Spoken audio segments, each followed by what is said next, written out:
Hi everyone, my name is Daisy, and today I'll explain the proof of the logical equivalence A or B equal B or A.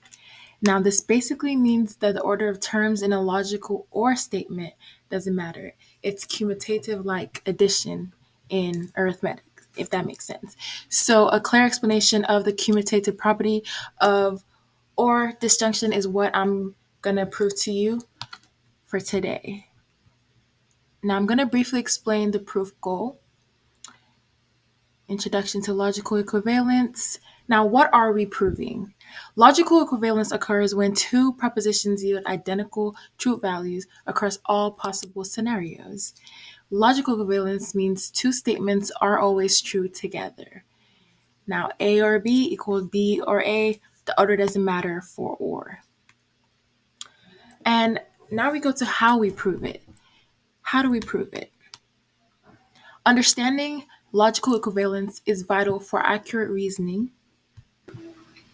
All right, so we'll prove this by showing two implications. A or B equal B or V, B or V, and B or V is equivalent to A or B. Now, the arrow pointing right, as you can see in logic, is called implication. It basically means it represents like the logical statement if this, then this. So if A or B, A or B, I apologize. So if A or B is true, then B or V or A is true, if that makes sense. Okay, it's not for like the second example, show B or A is true, then, A or B is true alternative. It must be true. And now we're gonna go to proving the statements. Now let's prove A or B implication B or A. We assume A or B is true and show that B or A follows logically. I'm going to walk you through the proof as shown in the picture. In line 1, assume A or B premise. Line 2, assume B or A is not to derive a contradiction. And then from, as you see in line B, in line 3, I apologize, from, okay, so we're going to just, I'm going to revert and start from the assume A or B premise. Now, to start with the premise, assume A or B is true. This means that either A is true or B is true or both are true. That's what V means. That's what or means. That sign that kind of looks like a V, I apologize for keep calling it V, but that's or. Now, we're going to set up the contradiction. Assume the opposite of what we're trying to prove. So assume B or A is not, that's that sign, which means B or A is false. Next, we're going to apply De Morgan's law, which is B or A not is the same as saying not B or not A. In simpler words, both B and A must be false if B or A is false, if that makes sense. Now, we're going to find the contradiction, which is what is shown in the next line. If both A and B are false, not A and not B, then A or B would be false. But this contradicts our first assumption that A or B is true. To conclude, because assuming B or A not leads to a contradiction, B or A must be true. Okay? And then we're going to jump over to the next step, which is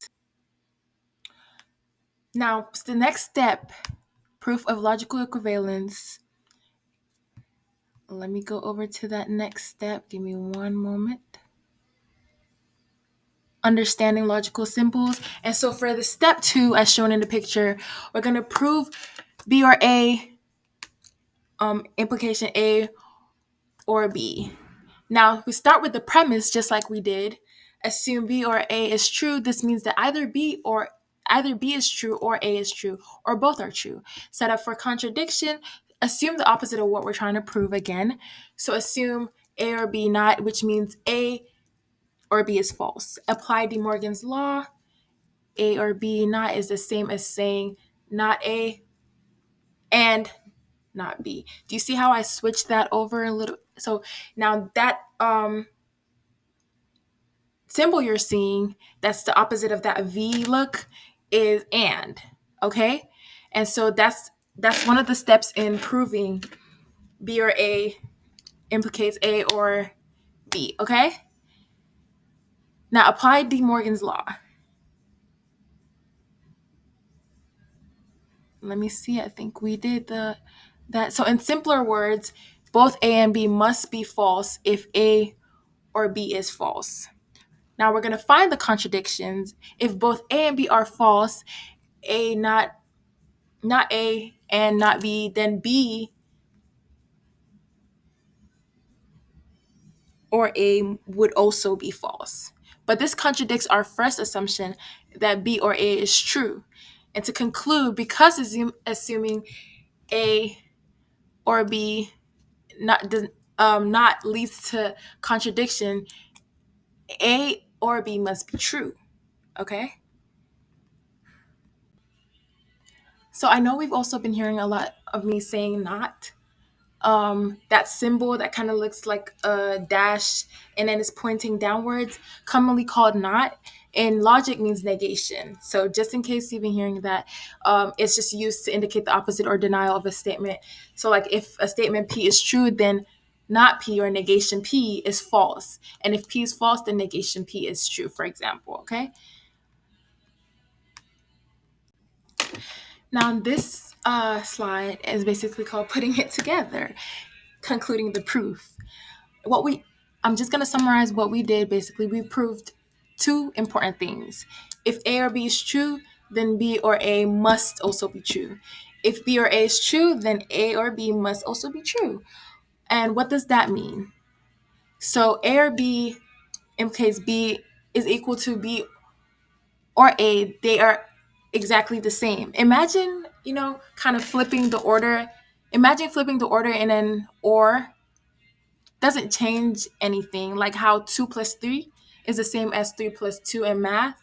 That's how you kind of view it. Um, and what is this called? This is the commutative property of logical or. Commutative is just a fancy way of saying the order doesn't matter, if you understand. And now we're gonna go over to the next slide because we've kind of put everything together. Let's go over. Give me one moment.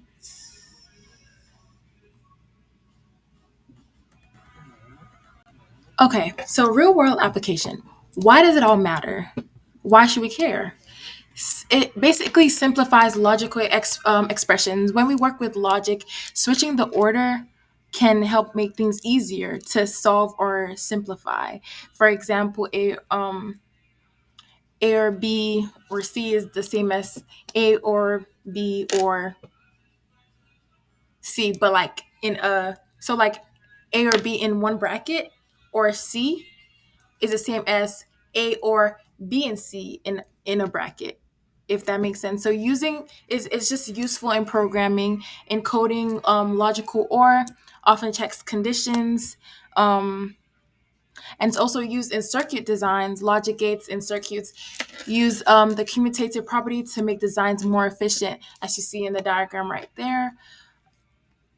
And so, key takeaway for today: logical equivalence means two statements are interchangeable. For example, A or B equals B or A.